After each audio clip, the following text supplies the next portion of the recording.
Hola, ¿qué tal? Vamos con este episodio número 8 y penúltimo de esta serie de cómo buscar trabajo en remoto, y vamos a hablar de pruebas técnicas y retos prácticos, un poco que entendamos qué tipos de pruebas hay, cómo podemos presentar mejor nuestro trabajo y cuándo saber decir que no a pruebas excesivas y injustas.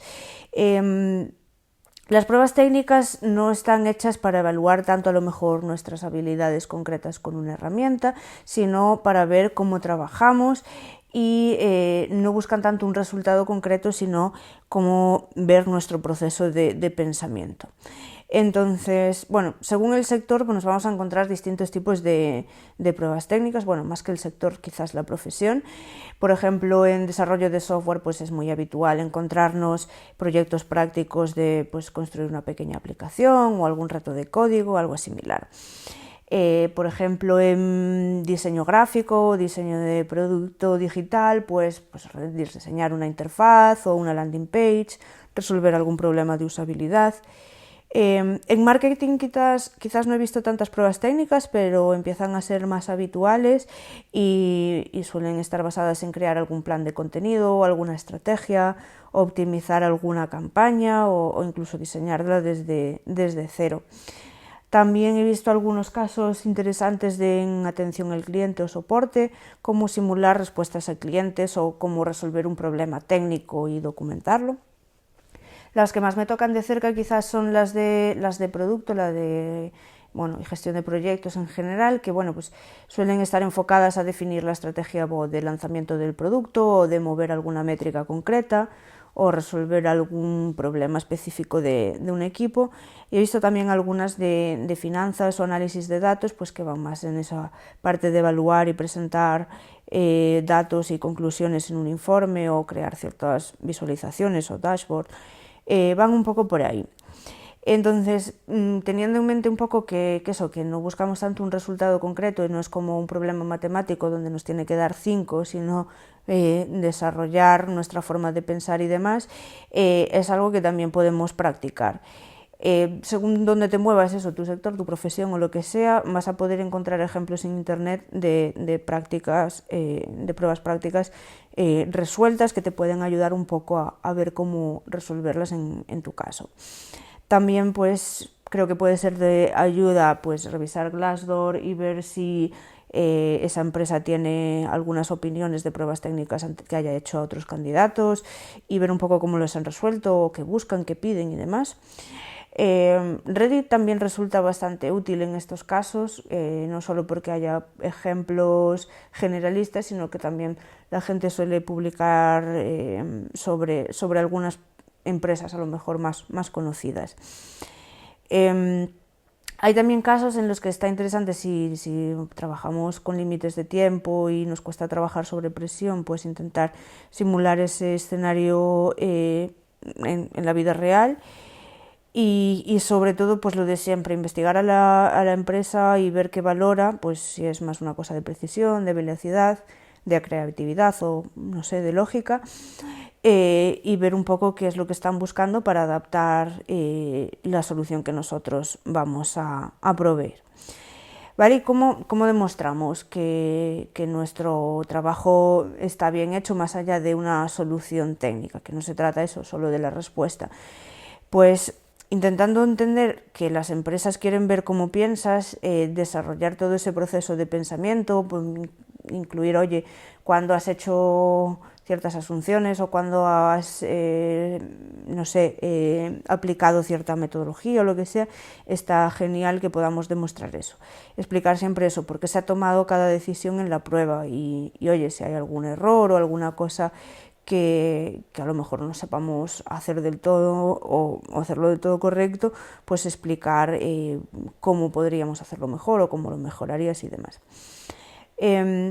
Creo que un buen método es tratar de, antes de abordar la prueba técnica, estructurar cómo lo vamos a hacer, es decir, primero pensamos en el problema y tratamos de explicar ese problema.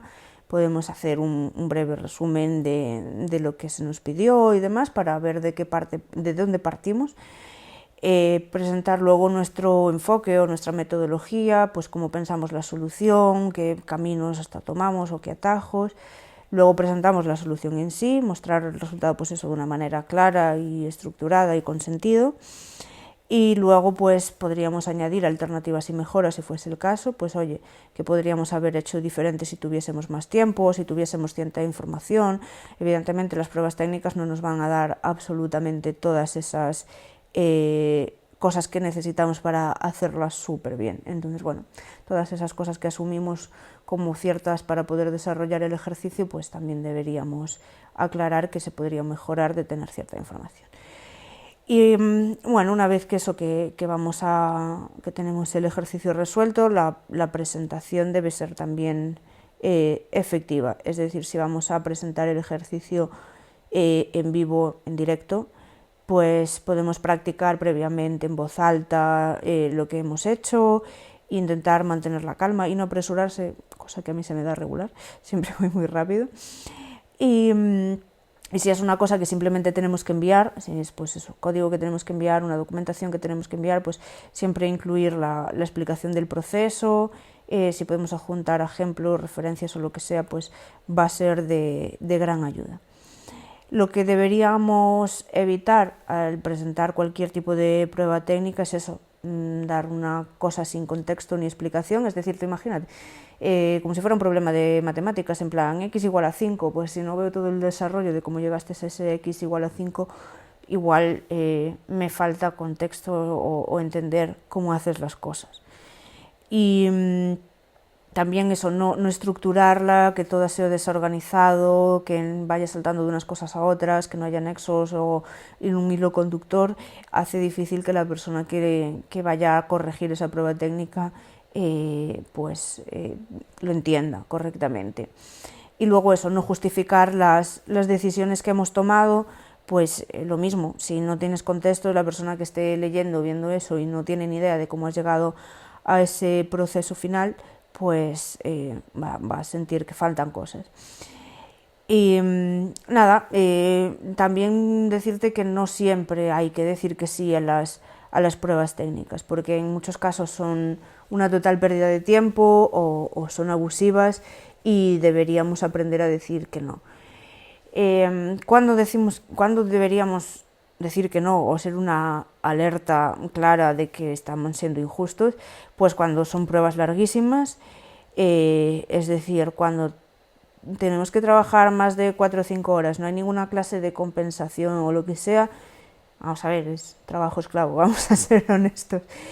También deberíamos decir que no cuando es un trabajo real para la empresa, o sea, que la puede estar aprovechando gratis. Esto es súper común en cosas de diseño gráfico, lo que sea, que, o sea, he visto cosas como ¿cómo darías un nuevo branding para nuestra marca? Y luego utilizan eso, o sea, es una auténtica locura, pero pasa. Entonces, cuando te estén trabajando con datos reales, o sea, un proyecto real de la empresa, es una señal de alerta muy clara de que no deberías hacer esa prueba.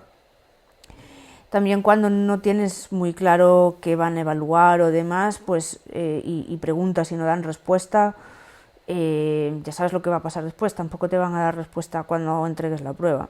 Y eso, que te hayan hecho perder a lo mejor 10 horas de tu vida para nada, es complicado de gestionar.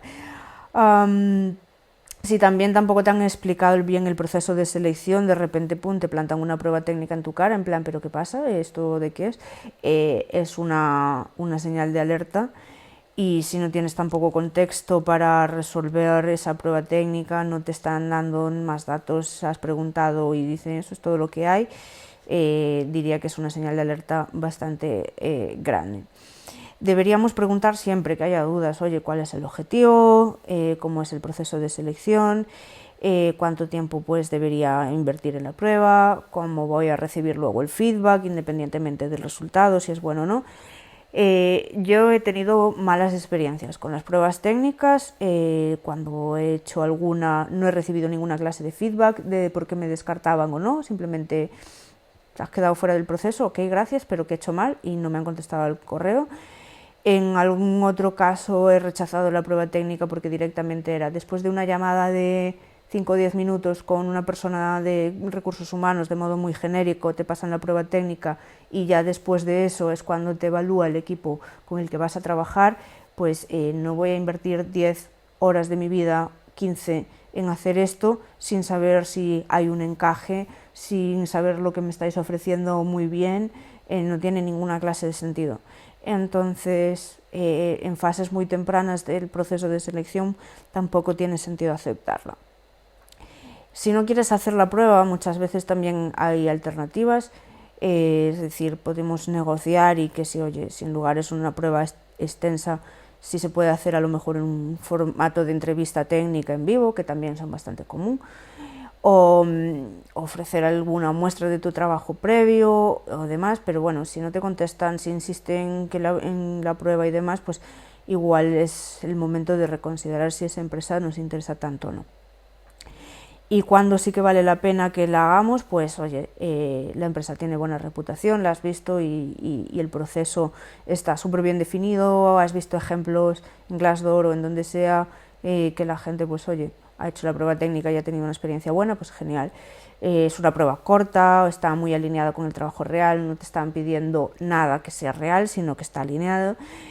Y te han dicho claramente, pues oye, después de la prueba, en tantos días te damos resultados, cómo lo has hecho o demás, si te contratan, no te contratan o lo que sea. Lo fundamental aquí yo creo que es, como siempre, el sentido común. Así que nada, las pruebas técnicas como todo se pueden practicar y hay en casos que debemos simplemente replantearnos si nos interesa o no. Como ves, este es un episodio súper cortito porque el tipo de prueba que vayamos a hacer implica como mucho más detalle en cómo podemos resolverla o demás, y no me puedo parar tampoco aquí a explicar cada una de ellas porque muchas de ellas ni siquiera las he visto, pero bueno, simplemente investigando un poco seguro que puedes encontrar buenos ejemplos. Si te ha llegado alguna prueba técnica o te llega en el futuro, te diría pues eso, que lo primero que hagas sea investigar en Glassdoor, que practiques pruebas en tu sector si puedes, y que definas tu criterio personal, oye, de esta línea roja no paso. Y nada, con esto nos acercamos ya al último episodio de negociación y cierre, así que espero que te haya sido útil hasta aquí y pronto te envío el último.